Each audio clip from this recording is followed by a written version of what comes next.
entonar nuestro himno nacional y dar inicio a este evento con motivo de la presentación del libro Corazón Indígena, Lucha y Esperanza de los Pueblos, de don Luis H. Álvarez, invitamos a todos los presentes a permanecer de pie.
Sean tan amables de ocupar sus lugares.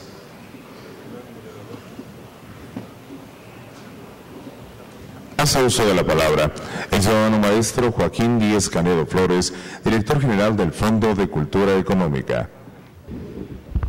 Buenas noches, ciudadano presidente de la República Felipe Calderón Hinojosa, ciudadano Luis H. Álvarez, distinguidos miembros del Presidium, licenciada Zavala, secretaria de Córdoba, damas y caballeros, les agradezco mucho en nombre del Fondo su asistencia a esta presentación. Presentamos hoy el título más reciente de la colección Vida y Pensamiento de México, de autoría de don Luis H. Álvarez. Se trata de su testimonio y de sus reflexiones a propósito de su paso por las distintas instancias de atención y de diálogo con las comunidades indígenas a partir del problema zapatista, pero que en general lo ha llevado pues a tener un contacto muy cercano y creo yo muy provechoso, y que ahora todos podemos conocer en su trato con las comunidades indígenas de nuestro país. Voy a dejar la palabra en primer término al doctor Roger Bartra. El doctor Bartra es sociólogo, antropólogo, ensayista, es investigador emérito del Instituto de Investigaciones Sociales de la Universidad Nacional Autónoma de México. El doctor Bartra tiene un doctorado en Sociología de la Sorbona y una maestría en Ciencias Antropológicas de la Escuela Nacional de Antropología e Historia. Es autor de una vasta bibliografía. Recientemente el Fondo ha publicado La Sombra del Futuro y El Mito del Salvaje. Si es tan amable, doctor Bartra, de tomar la palabra. Gracias, señor presidente, por estar con nosotros. Gracias, Margarita, y sobre todo gracias, Luis, por haber escrito este formidable libro. Yo he escrito unas breves líneas sobre esta obra que voy a leer a continuación. En mi opinión, el libro de Luis Álvarez es de una sinceridad y de una honestidad realmente inusuales en los políticos mexicanos, y nos lleva a un viaje por una de las más extrañas singularidades de la historia mexicana contemporánea. Su libro nos permite confirmar que el alzamiento zapatista de 1994 y sus secuelas constituyen una especie de burbuja surrealista, un fascinante fenómeno político que no tiene muchos paralelos en el mundo, si acaso los tiene. Una singularidad es, como sabemos, una situación imprevista y rara que escapa de las reglas aceptadas. La singularidad zapatista comienza con el hecho insólito de que menos de 10 días después del alzamiento se establece un alto al fuego y se inician negociaciones. Todo ello rodeado de un extraordinario interés mundial por los sucesos, y desde luego en México. Hay una misteriosa transmutación de la que surgen unos guerrilleros pacifistas y un gobierno que acepta la instauración de un espacio autónomo al margen de la normalidad jurídica. Este acontecimiento paradójico y asombroso abre la saga en la que Luis Álvarez participó activamente y que nos relata en este libro. Yo recuerdo la convención convocada por el EZLN a comienzos de agosto de 1994, apenas 6 meses después del alzamiento, a la que asistí junto con cientos de activistas, intelectuales, periodistas y líderes de la izquierda de todas las tendencias y de todas las edades. Fue evidente que se trataba de un gran teatro montado con espectacularidad por el EZLN, con el apoyo subterráneo y negociado de los gobiernos nacional y chiapaneco. Basta mencionar un detalle marginal pero sintomático.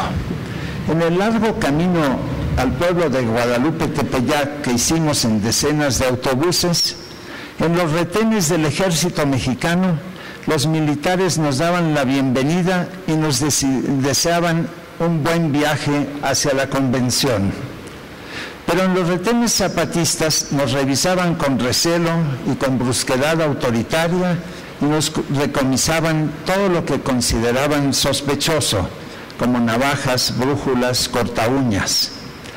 Desde aquella época, todo lleva a la negociación, a los acuerdos, pero también a momentos de tensión. El levantamiento indígena se convirtió en el gran impulsor de la transición democrática sin que los actores del espectáculo fueran plenamente conscientes de ello. De hecho, una vez alcanzada la alternancia en el año 2000, estos actores pasaron a un segundo plano, tanto el EZLN como los políticos del antiguo régimen. Luis Álvarez narra con una lucidez no exenta de ternura, paso a paso, los avatares de este proceso del que fue un participante y un testigo privilegiado. Su relato se detiene a describir las tensiones dentro del gobierno de Fox, los humores cambiantes del subcomandante Marcos, las discrepancias entre los zapatistas y el gran error que cometieron en 2001 cuando se niegan a aceptar toda negociación en el Congreso de la Unión, lo que determina su virtual desaparición de la escena después de haber montado una de las más vistosos y enigmáticos espectáculos políticos. Yo recuerdo que definí entonces ese proceso como una compleja manifestación de un extraño kitsch tropical. Luis Álvarez describe cómo los zapatistas se retiran a aplicar los llamados acuerdos de San Andrés en los territorios que controlan, en lo que llama, lo cito, una singular aventura, que no solo los aísla, sino que inicia un lento proceso de divisiones, descomposición y deserciones. Los recuerdos de Luis nos explican el fracaso de lo que el subcomandante Marcos llamó la otra campaña en 2006, opacada por el gran auge electoral de la izquierda.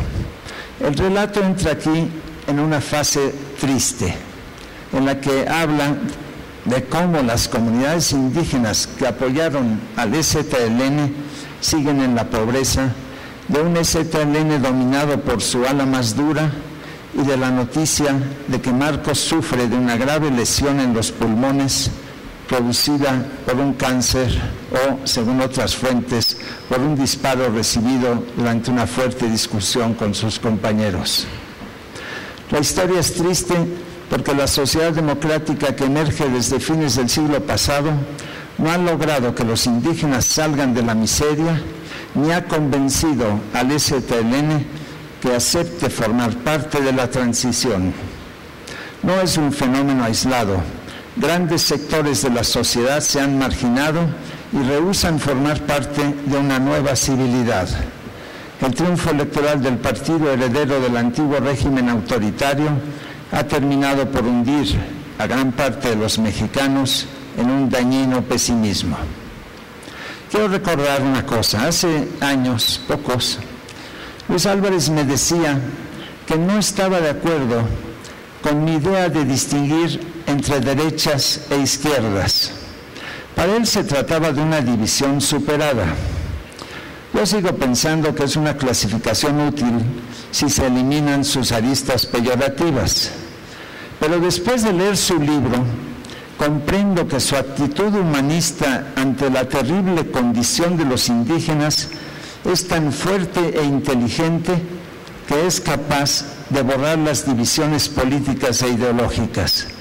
Por ello, en una reunión en febrero del año pasado, les dijo a los miembros del EZLN de la comunidad Roberto Barrios algo que lo retrata. Dice Luis, sí, les dijo: si yo hubiera sido indígena, habría sido zapatista, porque no era posible quedarse cruzado de brazos ante el olvido y la injusticia. Así que Luis Álvarez se ha convertido también en una rara singularidad política que merece todo nuestro respeto y nuestra admiración. Gracias.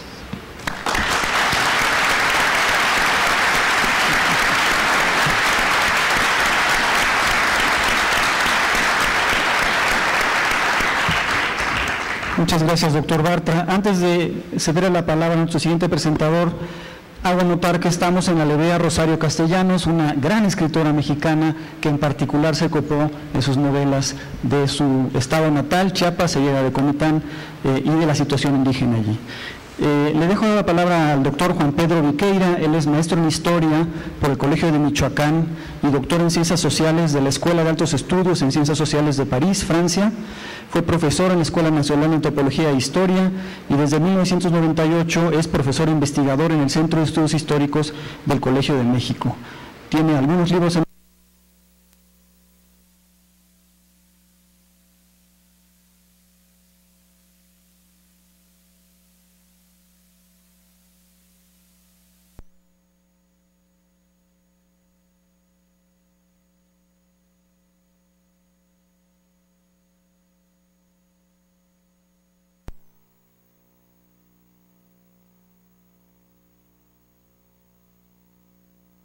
agradeciendo mucho la invitación a presentar este libro a don Luis.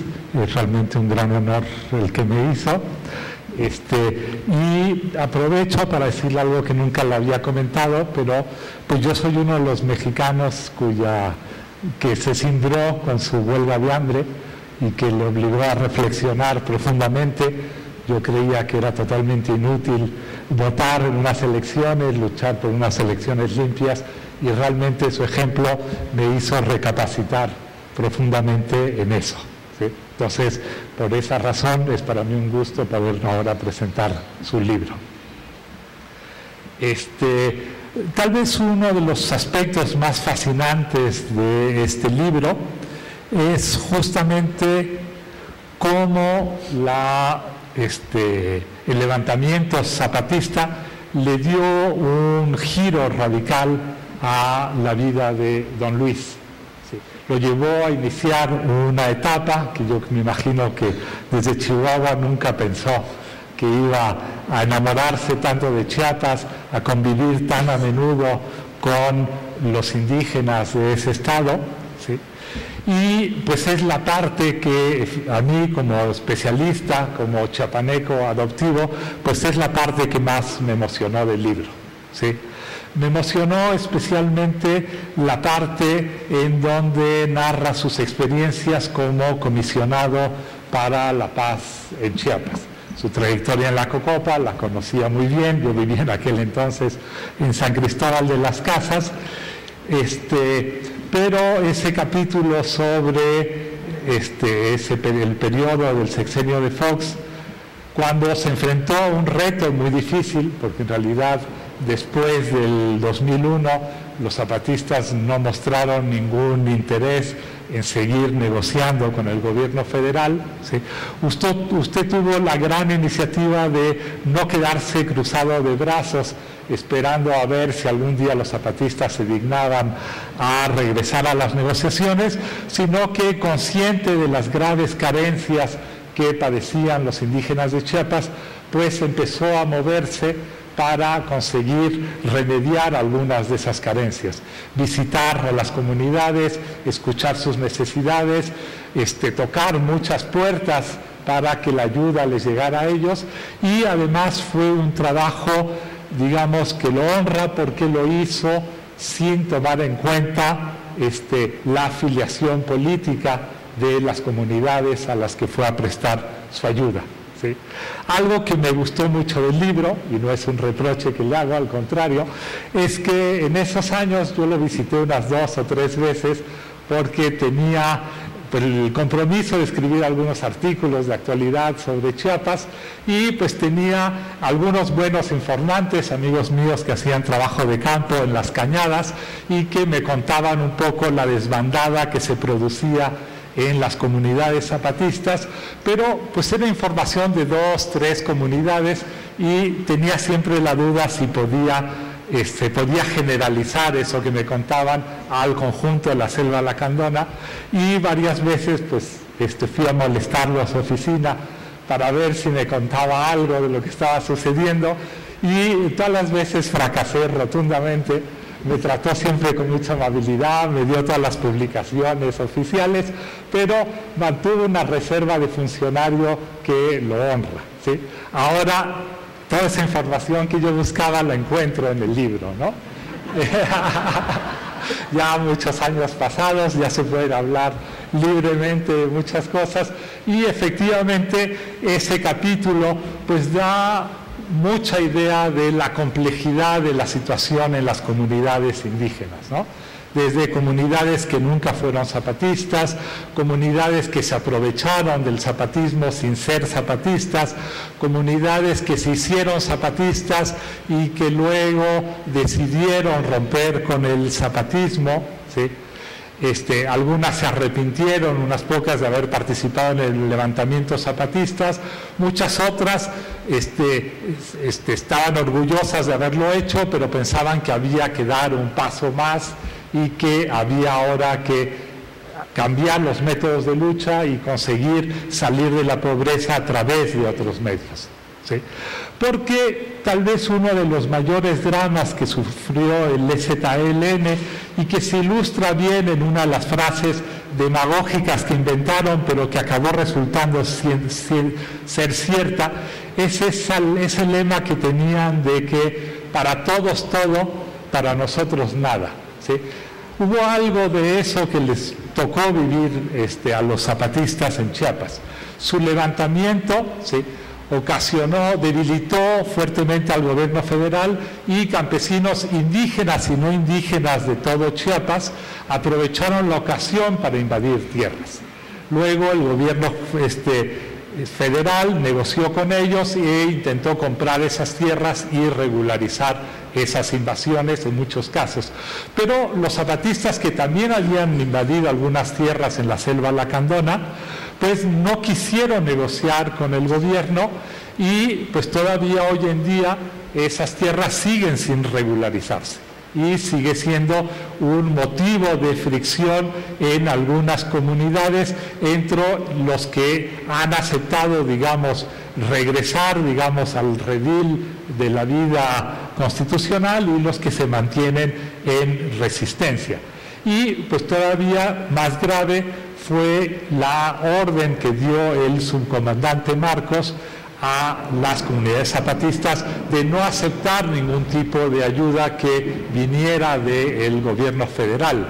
Mientras llegó una ayuda abundante de las ONGs y de varios países europeos, pues esas comunidades zapatistas pues lograron más o menos llevarla, pero cuando ese apoyo terminó, pues se encontraron en una situación mucho más difícil que las otras comunidades que sí aceptaban la ayuda.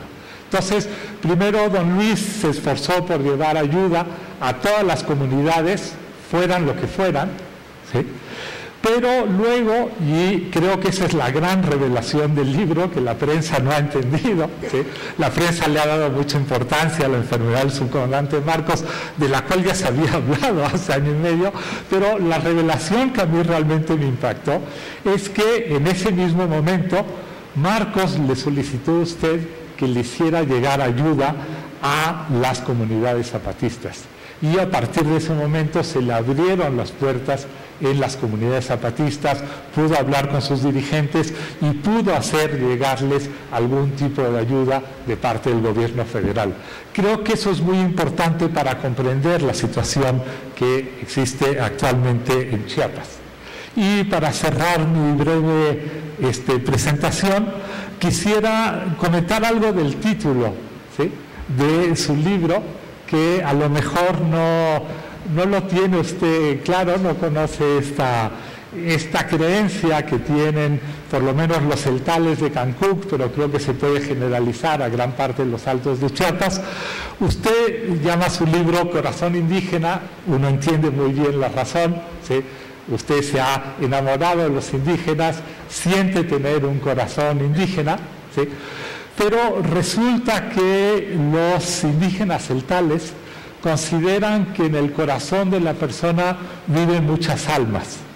Y lo interesante de la gente que ha estudiado es que todas esas almas que piensan los celtales tener en su corazón, ¿sí?, vienen de España, ¿sí? Los hombres tienen un gallo, las mujeres tienen una gallina, ¿sí?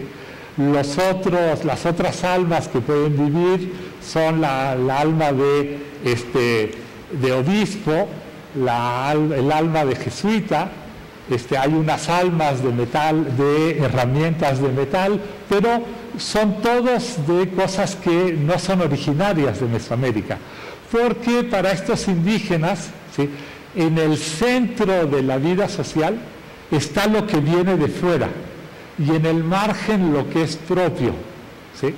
Y creo que hay una reflexión muy hermosa que se puede hacer sobre esto, ¿sí?, que nos ayude a superar ese espantoso dualismo en el que nos hemos metido entre indígenas y no indígenas, ¿sí?, y entender que en realidad estamos tan entrelazados los unos con los otros en este país, ¿sí?, hemos compartido la misma historia, aunque sea desde sitios distintos, que ya no es posible separar una cosa de la otra, que dentro del corazón de uno están las almas de los otros y viceversa. Muchas gracias por su libro.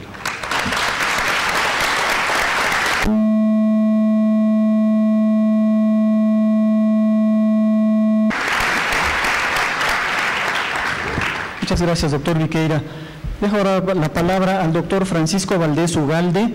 El doctor Ugalde es doctor en Ciencia Política por la UNAM, es actualmente director y profesor de la Facultad Latinoamericana de Ciencias Sociales, de su sede en México, y también investigador titular del Instituto de Investigaciones Sociales de la Universidad Nacional Autónoma de México. Desde el año 2008 es integrante del Grupo de Reflexión del Secretario General de la OEA y es colaborador semanal del Diario Universal. Su libro más reciente es La Regla Ausente, Democracia y Conflicto Constitucional en México, del año 2010. Por favor, doctor Ugalde. Muchas gracias, Joaquín.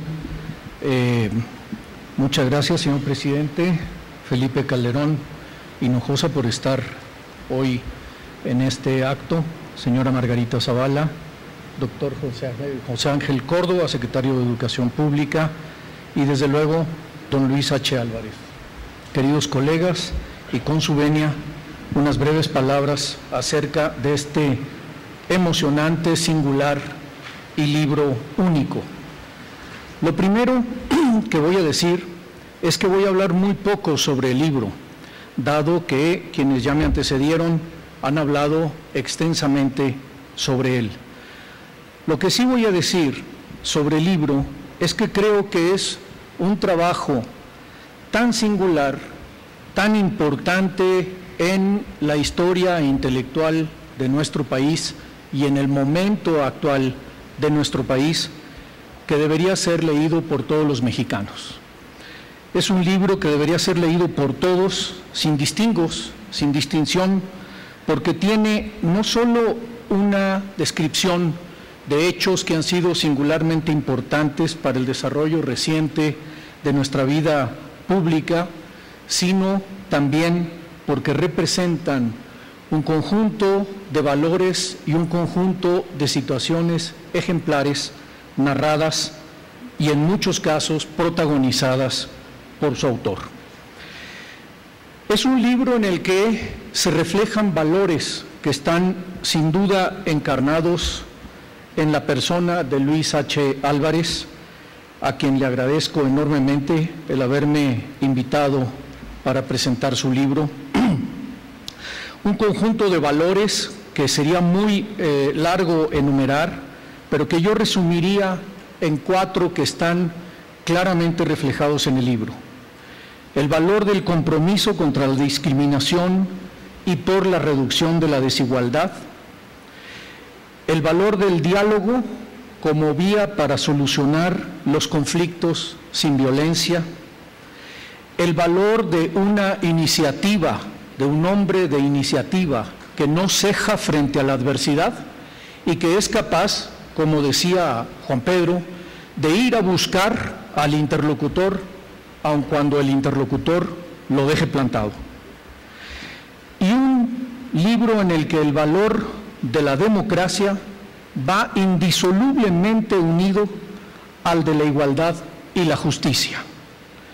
Estos valores que pueden sopesarse en las acciones de Luis H. Álvarez a lo largo de su historia política y que en el caso de su desempeño en el escenario chapaneco y desde ahí en el escenario nacional en torno a la cuestión indígena, refuerzan la idea de que es posible coincidir en un conjunto de principios democráticos con los que ninguna ideología o fuerza política podría discrepar.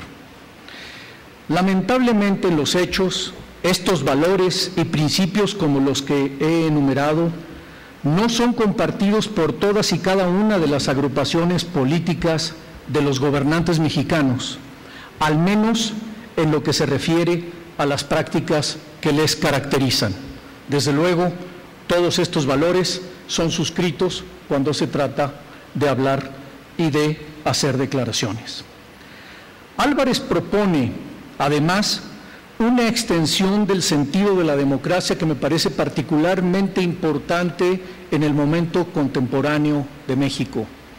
Llevamos 20 años discutiendo cuál es el sentido de la democracia, si la democracia debe incluir los temas sociales o no, si la democracia debe incluir los temas económicos o no, si la democracia debe restringirse exclusivamente a la organización del sistema político y al voto y a la elección y cambio de gobernantes, o si la democracia debe incluir un conjunto de valores y un conjunto de vías de acción que son mucho más que lo que con frecuencia se le trata de encerrar. En particular, creo que la extensión que Luis Álvarez propone de la democracia es la idea de la igualdad entre los seres humanos que el Estado tiene la obligación de garantizar. Y que esta extensión de la democracia hacia los deberes y obligaciones morales en el orden social, en particular hacia la justicia social, es uno de los testimonios más claros que se pueden reflejar, que se ven reflejados en su libro. En este sentido, Luis H. Álvarez es un político y yo diría un estadista, no solamente un político, un hombre de Estado, con una visión del problema y la problemática del país, que por estos valores y mediante una acción decidida ha sido capaz de extender más allá de los límites tradicionalmente aceptados entre ideologías y partidos políticos. Quiero terminar esta brevísima reflexión refiriendo una parte del texto en la que Luis Álvarez nos cuenta una anécdota, algo que ocurrió en una travesía de la Cocopa, una de las primeras, y obviamente previa al año 2000, es decir, cuando la Cocopa estaba en funciones. Dice, nuestras jornadas de trabajo se llenaron de múltiples anécdotas. Una de ellas tiene que ver con uno de los primeros viajes que hicimos a la Rainsar, un grupo de cocopos en una camioneta suburban, conducida por un chofer que trabajaba para el gobierno estatal de nombre Jesús. Al conducir en medio de la neblina, su visión era muy limitada. Así, al dar la vuelta en una curva, un golpe seco, acompañado de un breve pero desgarrador chillido, indicaba que había atropellado algo. Jesús se detuvo y bajó del vehículo. Vio entonces que había matado accidentalmente a un puerquito desbalagado de su chiquero. Alrededor no había nadie, por lo menos eso creímos.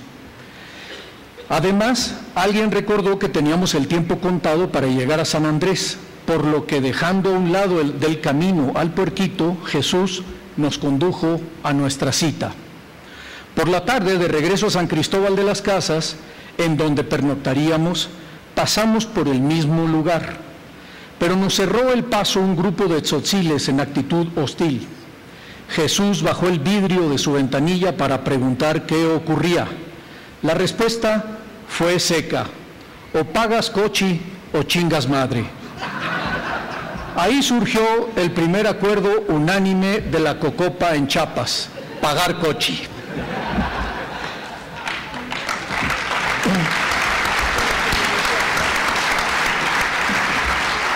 La anécdota vale como metáfora de la deuda histórica de México con los más desfavorecidos y revela de qué modo y con qué amplitud en el pensamiento y en la práctica política de Luis H. Álvarez cabe el binomio democracia-justicia social.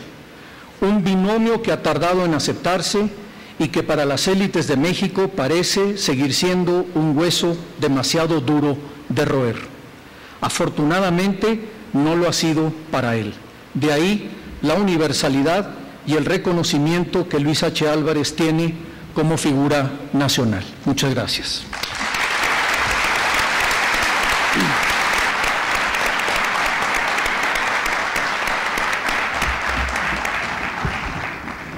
Señor presidente, es un honor tenerlo con nosotros y lo escuchamos con atención. Gracias, director. Muy querido don Luis Álvarez, estimado doctor Francisco Valdés Ugalde, doctor Roger Batra, es un honor también, don Juan Pedro, doctor Viqueira, muy estimados y apreciados invitados especiales, familiares y amigos de don Luis, amigas y amigos. Bueno, agradezco mucho, don Luis, que me haya invitado para participar en la presentación de este libro, de Corazón Indígena, Lucha y Esperanza de los Pueblos Originarios de México. Y celebro además que sea en esta magnífica librería que se ha abierto el Fondo de Cultura Económica, una editorial que pues, ya tiene 3/4 de siglo jugando un papel medular en la historia cultural y literaria de México y de Hispanoamérica. Y felicito a todos los que participaron en este proyecto editorial, desde luego a don Luis, a quienes han sido responsables de la edición, de la corrección, del diseño. Quiero reiterar lo que ustedes saben, para mí don Luis ha sido un maestro, un amigo, un compañero, casi un segundo padre para mí en muchas cosas, si no segundo padre, por lo menos padrino en otras, en el mejor sentido de la palabra.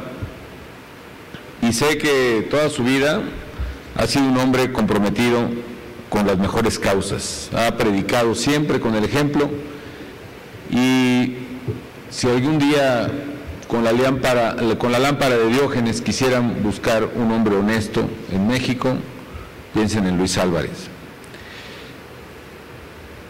Pero en particular este libro de Corazón Indígena nos revela una verdadera transformación de don Luis, y él un poco la describe en el libro, y es realmente su encuentro con los indígenas.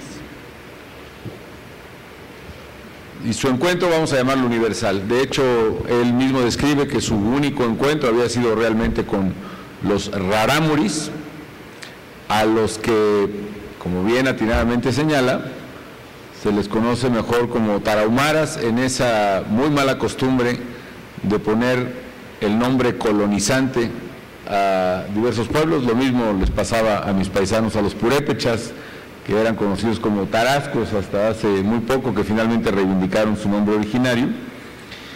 Y el encuentro de don Luis con los indígenas provoca una transformación que se ve en todo el libro, se transmite en el libro, provoca una transformación en don Luis. Y yo me atrevo a decir que también el encuentro con don Luis provoca una transformación en los indígenas.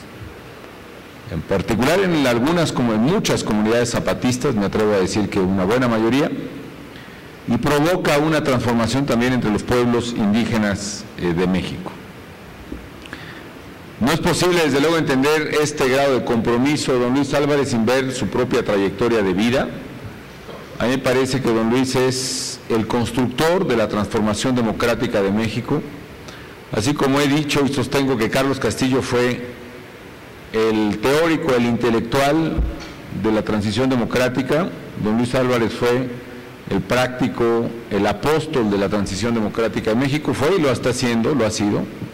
Y me parece también que fue en buena medida, está siendo el que ha constituido uno de los puentes más poderosos de solidaridad y vinculación con las comunidades indígenas de México. No es el caso hablar de su trayectoria, de sus líderes, se conoce. Simplemente doy testimonio de cómo abrazó la causa indígena, y el libro más o menos habla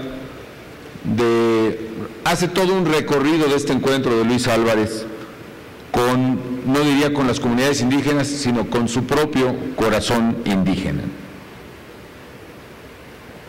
El capítulo más prolijo, quizá el que a mí me gustó más, es el primero, el del Ya Basta indígena, y que inicia con la propia irrupción zapatista del 1 de enero de 1994, es donde está precisamente el capítulo que el doctor Valdés, la anécdota que el doctor Valdés acaba de describir precisamente, y que no reproduzco porque ha sido ampliamente conocida, ¿no? El de Pagascochi. Y empieza pues con una narración muy enriquecedora, recupera los textos indígenas, los textos del subcomandante Marcos, el sub, como le dice don Luis aquí, recupera, por ejemplo, las diversas declaraciones, y hay cosas realmente interesantes. También parte del anecdotario, una que me involucra y que yo tengo que corregir, narra don Luis, por ejemplo, que en diciembre de 1994, el recién ingresado a la función pública, el doctor Zedillo, presidente de México, me había hablado a mí. A la sazón yo era secretario general del PAN, pero en aquel diciembre de 1994, pasada las elecciones presidenciales, donde Diego Fernández Ceballos fue candidato, y me alegra mucho verlo por aquí entre la concurrencia, y me alegra por muchas razones, después de, entre otras cosas, por una ausencia que nos dolió mucho, y que por cierto también se cita en el libro, también voy a hacer referencia probablemente a ella. Dice que el doctor Zedillo me llamó a mí en diciembre, para proponerme o para plantearme si el Partido Acción Nacional podría colaborar precisamente con un esfuerzo que intentaría de intermediación o de diálogo con el zapatismo. Y aquí la primera precisión, porque el libro de don Luis dice que me llamó para que si yo le consultaba a don Luis qué le parecería hacer eso. En realidad la versión es que nos llamaron y dije, voy a consultar con el PAN, y yo, el primero que se me ocurrió fue preguntarle a don Luis, efectivamente, y así fue, porque me siento muy orgulloso también de esa iniciativa. ¿Y por qué me hablaron a mí? Porque decía en aquel diciembre Carlos Castillo se había ido a un viaje muy largo con sus hijos, que le había prometido a sus hijos, pensando que bueno, pues habían pasado las elecciones, el proceso electoral, la toma de posesión, y ya como que iban a estar más cansadas las cosas, ¿no? Entonces, por eso que yo era secretario general del PAN, entré en funciones de presidente coyunturalmente y me tocó eso. Me tocaron varias cosas, a grado tal, por cierto, que un día no había entonces ni messengers de Blackberries, ni muchas cosas que se usan hoy. Un día Carlos Castillo me habla, por 2 o 3 días, y me dice, ¿cómo te va? ¿Cómo te ha ido? ¿Alguna novedad? No, pues acá bien, ¿no? Bien, en general. Bueno, el peso se devaluó, seguramente ya te enterarás de esto, terriblemente hace unos días, ¿no? El Popocatépetl está a punto de hacer erupción, y efectivamente al día siguiente hizo erupción en aquel diciembre, ¿no? Se hizo una comisión de diálogo con los zapatistas y la está presidiendo don Luis Álvarez, ¿no? Pero fuera de eso no ha pasado nada por aquí.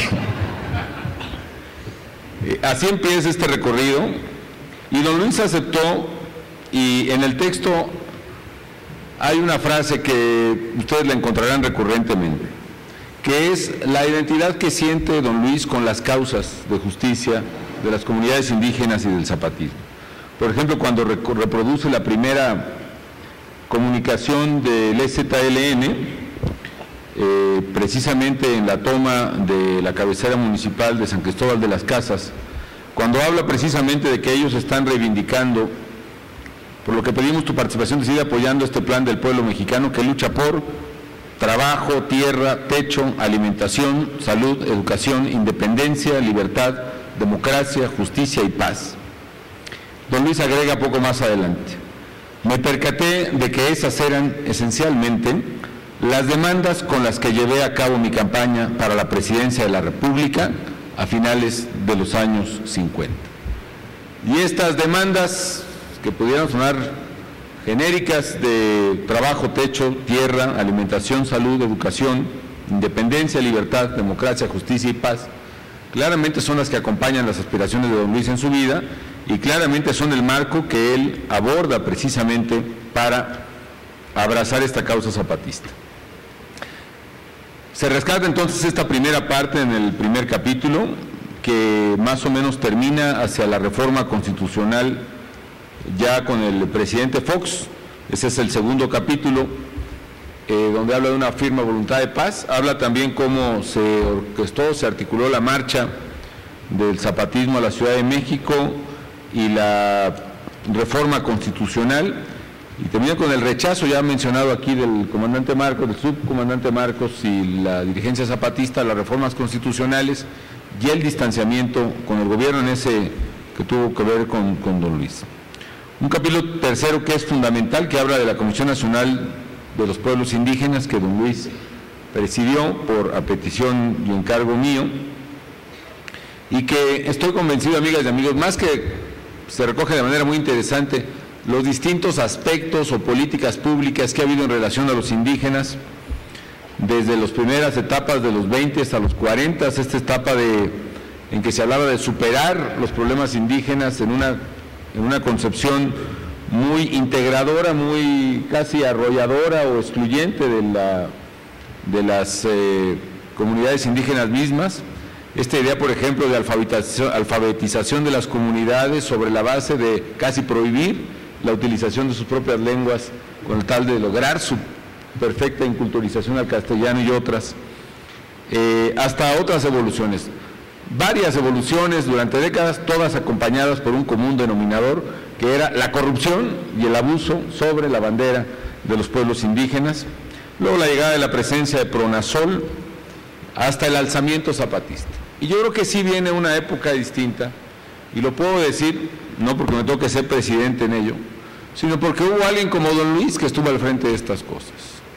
Y creo que es muy difícil imaginar si ha habido no solo una cantidad mayor de recursos destinados a comunidades indígenas y particularmente en Chiapas, sino hubo un campeón, un gestor, un abogado, un apóstol como don Luis Álvarez, que se dedicó a que esos recursos llegaran a las comunidades indígenas, y que su presencia fue fundamental para que hubiera hoy un gran hospital indígena en San Cristóbal de las Casas, por ejemplo, lo mismo que varias clínicas y hospitales pequeños en Ocosingo, en Las Margaritas y en otras partes, y que implicó que a esas comunidades indígenas que, como ya se mencionó aquí, pagaron, sufrieron, lo que a mi juicio fue un error, la instrucción recibida de no aceptar ningún apoyo gubernamental.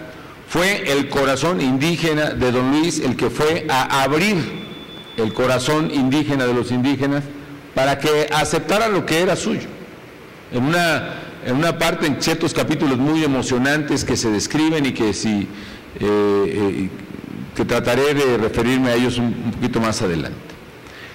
Y es don Luis entonces el que transforma esa realidad, porque entonces con él empieza a llegar lo que le corresponde y que son las políticas públicas que con sus deficiencias resultan las más eficaces para sacar de postración y marginación a mucha gente.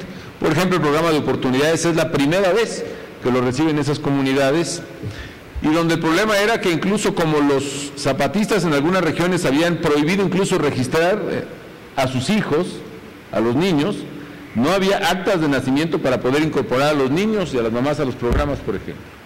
Llega precisamente Seguro Popular, llegan los apoyos de proyectos productivos conducidos por las propias comunidades zapatistas. Ya desde el 94, el 70 y más, muchos programas de vivienda precisamente en comunidades zapatistas y programas de piso que les permitieron pues aligerar un poco su enorme y su centenaria o secular prostración. Algunas cosas que me parece muy interesante mencionar en el texto del libro, de algunos de sus capítulos. Cuando el EZLN, por ejemplo, los distintos rechazos del EZLN a las propuestas del gobierno, pero también el rol que juegan ciertos actores políticos muy relevantes en todo este largo proceso de negociación que tiene un fruto muy valioso que es la paz, aunque no se haya concluido finalmente en acuerdos definitivos. Finalmente los zapatistas sí invocan que ellos en el momento que asumieron un compromiso de paz lo cumplieron y dejaron de disparar, ¿no? Pero, por ejemplo, en el capítulos iniciales y hacia el final hace don Luis un análisis del rol de la CONAI, por ejemplo, del obispo Samuel Ruiz, y por ejemplo algunas partes interesantes, ¿no? Que vale la pena pues aquilatar, ¿no? Dice, en diciembre, habla del 94 mismo, Samuel Ruiz hizo ayuno de unos cuantos días como una forma de obligar al gobierno a regresar al diálogo suspendido durante la presidencia de Salinas. Por cierto, no fuimos pocos los que vimos una actitud protagónica en él. Primero, no podíamos creerlo, pero a medida que lo observamos nos pareció más interesado en sobresalir que en colaborar en la pacificación. En ese tenor recuerdo que cuando lo visité, vi que había dispuesto la exhibición ostentosa, sumamente ostentosa, de un cuadro que lo representaba a él junto a Fray Bartolomé de las Casas. Creo que una persona más modesta hubiera tenido recato en mostrar esa alegoría. Y un poco narra más adelante lo que ocurrió en el primer diálogo con los zapatistas y la cocopa original o la cocopa histórica que menciona el propio don Luis. Narra la escena aquella, histórica además, porque es muy sabrosa la plática que hace don Luis de cómo fue conociendo a los zapatistas y a la comandancia del EZ. Él y otros integrantes de la cocopa histórica, como le llaman los cocopos, que era precisamente don Luis, Eberto Castillo, a quien el propio don Luis invita y convence de que forme parte de la cocopa, Jaime Martínez Veloz y otros más. Dice, los comandantes delegados del EZ, principalmente el jefe de la delegación David, y quienes además intervinieron en la exposición de sus puntos de vista, Tacho y Moisés, al principio de la discusión expresaron no entender el lenguaje de la delegación gubernamental, dando pie para que Samuel Ruiz interviniera como exponente de los temas que se abordaban en las pláticas con Marco Antonio Bernal,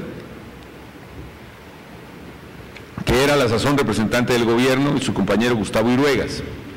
A medida que avanzó el debate, las intervenciones del obispo se hicieron más y más frecuentes, al grado de que al poco tiempo todos los planteamientos tenían que ser explicados por él, llegándose al extremo de que los mismos puntos de vista expresados por David y Tacho en un castellano perfectamente entendible eran traducidos por el obispo Ruiz a los delegados de gobernación.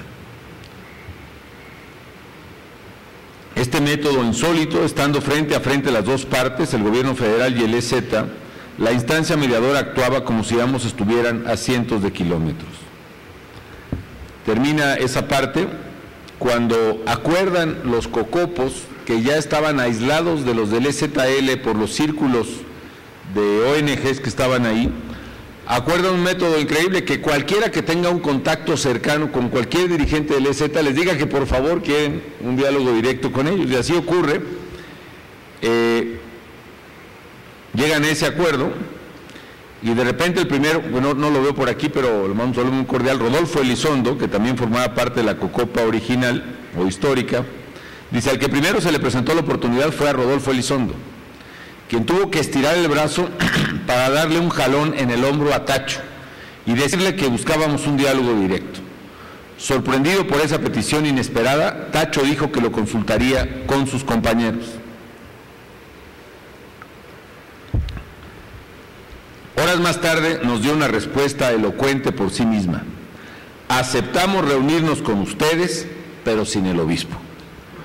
Se estableció así la llamada vía paralela, que consistió en el diálogo directo entre la Cocopa y el EZLN para construir acuerdos que allanaran la negociación. Hace un recuento don Luis también, y muy justo, de la labor social y de compromiso que el propio Samuel Ruiz había hecho durante décadas, precisamente en la diócesis de San Cristóbal. Equilibra pues estas cosas, pero son datos interesantes que nos pueden ayudar a entender estos difíciles momentos que se había vivido. Hay muchas otras cosas. A mí, en lo personal, el propio libro tiene la honestidad intelectual de citar otros ensayos que hablaron del zapatismo en aquel tiempo, desde pues muchos que escribieron, el propio Martínez Veloz, Lagrange, con aquel de la genial impostura, muchos ensayos, por cierto, los aquí presentes que describieron el momento. Habla de la identidad que sentía con Marcos, porque en las pláticas empiezan cuando supo, o de la presunta identidad de Sebastián Guillén Vicente, supo que era de Tampico. Narra, estoy seguro que con emoción don Luis, que precisamente Marcos nació en el Hospital de la Beneficencia Española de Tampico, que es justo donde nació Blanca Magrassi, aquí presente, y eso seguramente es un elemento de identidad fuerte y poderoso para don Luis, conociéndolo.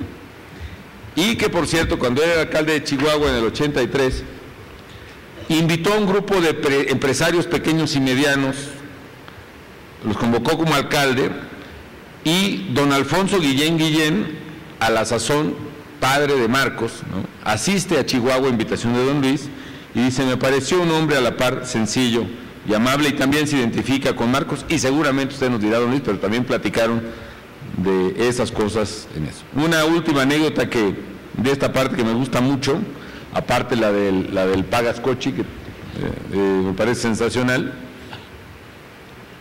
Otra cosa de propaganda que no puedo omitir, pero dice: por otro lado, me comentó que cuando se iniciaban nuestras conversaciones, me comentó que él había estado en mítines panistas, y lo dijo en tono de simpatía, ¿no? Y cuando nos tomamos una foto, dicen, me puso el brazo sobre los hombros como lo hacen los cuates en la prepa. Dicen, efectivamente esa foto es famosa, de Marcos abrazando a don Luis, y yo creo que lo abrazaba con el cariño que sentimos mucho con él. Bueno, les iba a decir puedo decir dos cosas más. Uno, primero la anécdota. Una tarde, después de una de las discusiones sobre usos y costumbres que había tenido lugar en San Andrés, me tocó acompañar a la comandancia zapatista en una ambulancia de la Cruz Roja. Iba con Marcos y Tacho. En ese momento pasó al lado de la camioneta un matrimonio tzotzil. La mujer iba atrás cargando leña y el hombre iba adelante tan campante, ¿no? Entonces volteé hacia Marcos y le dije: ¿esos son los usos y costumbres que tenemos que respetar? Él contestó: ahí te hablan, Tacho. La anécdota no es irrelevante porque pone al descubierto uno de los equívocos más nocivos defendidos por el EZLN: la idealización de las formas de convivencia y autogobierno indígena, no todas defendibles. Por cierto, citan ahí mismo aquí a Juan Pedro Viqueira, aquí presente, que es una cita a Juan Pedro que yo creo que me parece muy importante. Bueno, es muy larga y muy buena y la recomiendo, por favor compren el libro.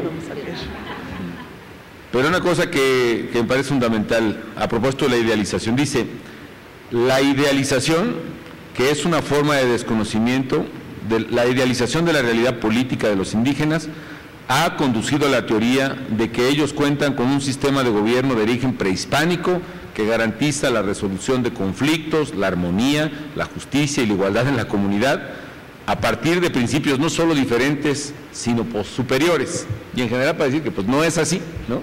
Hay conflictos y no hay armonía y hay injusticia, como lo hay creo que en cualquier sociedad, y que una parte importante de resolver los problemas de injusticia con los indígenas también es romper el prejuicio que hay una cierta armonía preestabilita precisamente de origen indígena. Mis últimos comentarios, bueno, otras cosas porque se han comentado en prensa y creo que una vez que ya lo ha escrito don Luis en su libro, creo que por las razones que él considera conveniente, vale la pena comentar, es el tema el tema de la salud del comandante Marcos, o el subcomandante Marcos, que aparte, como se sabe, pues tiene honestamente muy buena prosa y muy buen verso. Hay algunas cosas que a mí me han gustado mucho, y como esta es una sesión literaria me voy a permitir leer algunas, ¿no? Pero una me gustó, precisamente, que es del 1 de enero de 96, 2 años después, cuando hacen una declaración de la Selva Lacandona, la cuarta, y que plantea la construcción del Frente Zapatista de Liberación Nacional. Escribe una cosa interesante, dice: no morirá la flor de la palabra, podrá morir el rostro oculto de quien la nombra hoy, pero la palabra que vino desde el fondo de la historia de la tierra ya no podrá ser arrancada por la soberbia del poder. Nosotros nacimos de la noche, en ella vivimos, moriremos en ella, pero la luz será mañana para los demás, para todos aquellos que hoy lloran la noche, para quienes se niegue el día, para quienes es regalo la muerte, para quienes está prohibida la vida, para todos la luz, para todos todo, en fin. Lo digo porque esto de no morirá la palabra y podrá morir el rostro oculto de quien la nombra hoy, tiene que ver precisamente con ese debate que se hizo en la prensa, ¿no? Primero, efectivamente, don Luis cita a Jaime Martínez Veloz, que lo aborda en el aeropuerto de Chiapas, lo jala, digamos, a una esquina. Jaime Martínez Veloz, ex Cocopa original, era representante del gobierno de Chiapas en la Cocopa bajo el gobierno actual, y según la cita de don Luis, interesante es, dice: su amigo Marcos está muy enfermo, tiene cáncer y necesita ayuda. Eso lo cita Jaime Martínez Veloz. Lo relevante, poco después, también en justicia para el propio Marcos, hay que decir que el propio Marcos desmiente, y lo cita libros adelante, el libro de don Luis, con un texto pequeñito que también creo que en justicia vale la pena leer para equilibrar, ¿no? Dice Marcos adelante, a propósito de otra reunión y a propósito de los rumores sobre su enfermedad, dice: lamento con pesar que con mi firma y la fecha en que se estampa contradiga los rumores, hechos, twitters, noticieros, comunicados gubernamentales sobre mi estado de salud. Aunque hay que decirlo, eso del enfisema y del cáncer pulmonar provocó que ya no me manden más tabaco, lo que sí es una clara maniobra contrainsurgente. Así que es oficial, no tengo eso que dicen que tengo, o no todavía, así que no tengan pena y manden tabaco. Bueno, lo relevante para mí en esto, más que el tema de la salud o no, que el propio Marcos lo desmiente, y más que la versión de Martínez, es que a partir de ese momento, y yo creo que por la tenacidad de don Luis, que era como una gota de agua perforando rocas, hubo un cambio en las comunidades zapatistas que se decidieron a aceptar masivamente, muchas de ellas, apoyos del gobierno. Ya no solo era la labor de don Luis, que lo había ido a ver, porque don Luis se iba sin escolta, sin equipo, etcétera, y entraba pues casi caminando, o quizá con un chofer atropellador de coches a las comunidades. Iba caminando y les abría el corazón. Alguna vez hasta agredieron su vehículo ahí en San José, en algún municipio, pero él, con la paciencia del resistente civil, que como él señala también en el libro, la resistencia civil no es claudicación ni pasividad. La resistencia civil, como las enseñó él a muchos, la no violencia no supone pasividad, más bien propone las virtudes contrarias a ella, como la entereza, la diligencia, la constancia y el dominio personal. Y con resistencia civil y con no violencia, don Luis abrió las comunidades zapatistas. Y a partir de eso, y quizá coincidentemente con el rumor de la enfermedad, las comunidades se abrieron hay un pasaje que es el último que recomiendo, y perdón por la extensión en el uso de la palabra, donde cita una reunión que hay entre don Luis, los zapatistas, representantes del gobierno, y habla uno de los líderes zapatistas, Porfirio, excombatiente del EZ en Ocosingo, cercano a Marcos, que da lectura a un texto de las juntas de buen gobierno y dice: don Luis Álvarez, presente. El levantamiento armado zapatista que tuvo lugar el 1 de enero del 94 fue por los agravios que ha sufrido la población indígena de todo el país, no solo de Chiapas. Le declaramos la guerra al mal gobierno por trabajo, tierra, techo, alimentación, salud, educación, independencia, libertad, democracia, justicia y paz, es decir, las mismas demandas de aquel 94. No hemos claudicado en nuestra lucha hasta lograr el cumplimiento de estas demandas básicas de nuestro pueblo, hasta alcanzar un país libre y democrático. Pero también somos conscientes de que llevamos más de 16 años de resistencia pacífica, donde los hombres y mujeres indígenas de los municipios autónomos han demostrado con gran valentía y entusiasmo que sabemos cómo gobernarnos y poner en marcha la autonomía de los pueblos. Los comités de las juntas de buen gobierno nos han pedido que acudamos con ustedes para que puedan recibir apoyos de proyectos que no son dádivas, sino derecho de todos los mexicanos, y respetando el mandar obedeciendo, hemos accedido a establecer un vínculo de comunicación con ustedes para hacer llegar esos apoyos a la población en resistencia. A partir de entonces, y sobre todo a partir de entonces, el apoyo federal, por mediación de don Luis, por conducto de don Luis, de Xavier Abreu, aquí presente, de la Comisión de Pueblos Indígenas, Macé de Sol, generó un importante apoyo social a las comunidades más marginadas que habían quedado segregadas de ese apoyo. Termino diciendo que valdría la pena hacer un recuento de lo que ha significado el movimiento zapatista en los estándares de vida de Chiapas. Si ha habido cambios o no en salud, si ha habido cambios o no en educación, si ha habido cambios o no en nivel de ingreso, si ha habido cambios o no en la calidad de vida de la gente. Yo pienso que sí, pero no pienso, sé, pero lo que pido es una honesta remisión a los datos más objetivos que ustedes puedan encontrar. Por lo pronto, hoy Chiapas ya no es el estado con mayor marginación y mayor pobreza del país. Por lo pronto, hoy Chiapas ya tiene cobertura universal de salud y muchas cosas que quizá eran inimaginables en aquel día de levantamiento en 1994. Don Luis, amigos, cambió a partir de su encuentro con los indígenas, no solo con los zapatistas y no solo con los celtales y los tzotziles o con los lacandones, sino a partir de ese encuentro con más de 60 etnias en todo el país, del cual fue un apóstol y un abanderado, ha sido y es en todos estos años.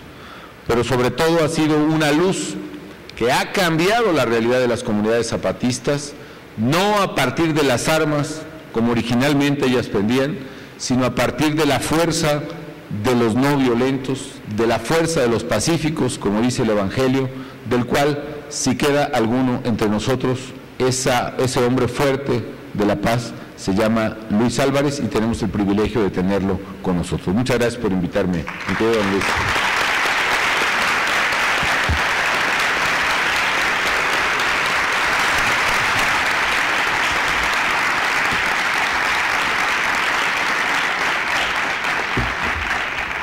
Muchas gracias, señor presidente, por sus palabras. Realmente es una pena que no tenga usted más tiempo para presentar libros, pues se ve que es usted un lector acucioso. Un lector acucioso y un presentador muy ameno. Muy apreciado, don Luis, pues para mí fue un gusto trabajar con usted, con Fermín Ramírez, el libro, y los usos y costumbres de las presentaciones indican que el autor habla al final. Le ruego, don Luis, que nos dirija unas palabras.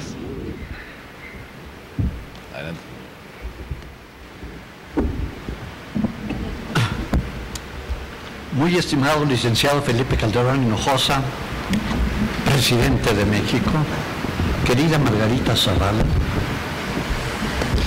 muy amables integrantes de este presidio, señoras y señores. El libro Corazón Indígena es testimonio de una de las experiencias más significativas en mi actividad política, la que se vincula con la resistencia y lucha de los pueblos originarios para preservar su cultura y hacer valer sus derechos. La apertura a la democracia fue un objetivo que determinó mi decisión de involucrarme en el ámbito político, pese a la mala fama que tenían quienes participaban en ese quehacer tan incomprendido como necesario. Teniendo oportunidades de las que otros habían carecido, me sentí obligado a aportar un grano de arena en el cambio que consideraba indispensable. Así fue como entré a la política. Al conocer cada vez más el país, me di cuenta de que la marginación presenta distintos estadios, desde la exclusión económica y social hasta expresiones diversas de intolerancia. Si muchos ciudadanos sentíamos lastimados nuestros derechos cívicos, ¿qué podrían pensar o sentir los pueblos indígenas que sobre sí cargaban siglos de discriminación y oprobio? Muchos años habrían de pasar para que en forma dramática sus demandas de justicia se impusieran en la agenda política nacional. Ese firme llamado a la conciencia tuvo lugar con la irrupción del EZLN el 1 de enero de 1994. Por azar o destino pronto me vi inmerso en el tema, el cual dio sentido a mis propios afanes y quehaceres. Como senador fundé la primera Comisión de Concordia y Pacificación, COCOPA, y posteriormente, al ocurrir la transición democrática, fui coordinador para el diálogo y la negociación en Chiapas. En 2006, el presidente Felipe Calderón, quien nos honra con su presencia, me dio la oportunidad de dirigir la CDI, en la que pude hacer extensiva a los diversos pueblos originarios del país la experiencia vivida en Chiapas. Eso marcó mi vida.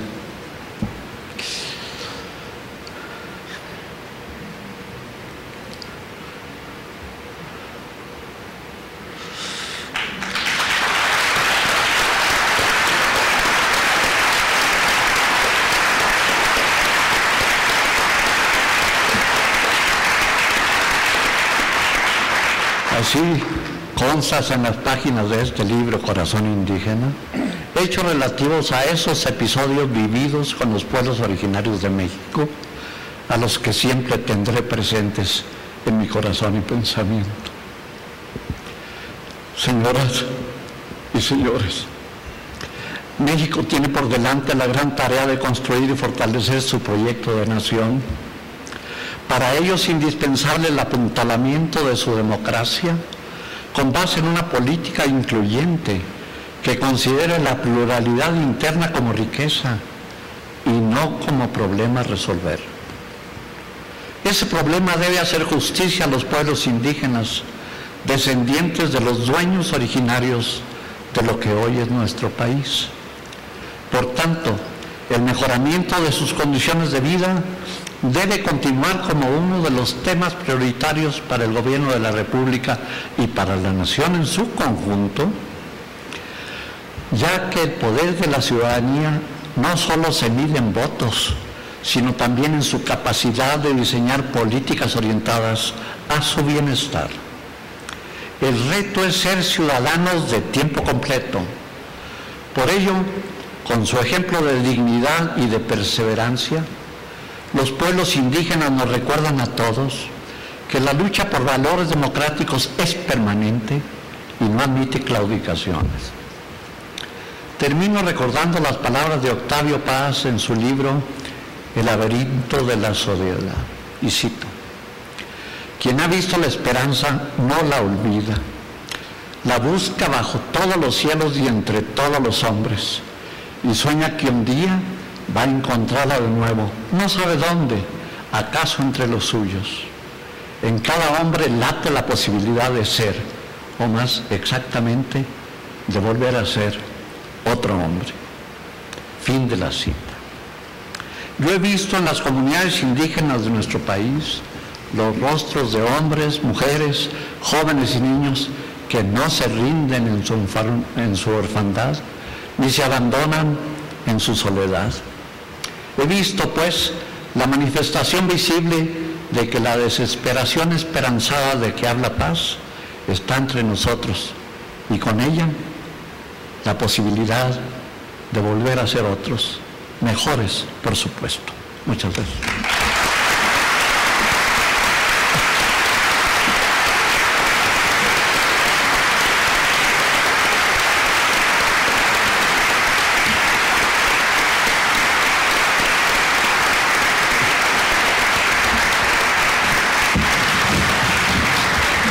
Señoras y señores, es así como damos por finalizado este evento.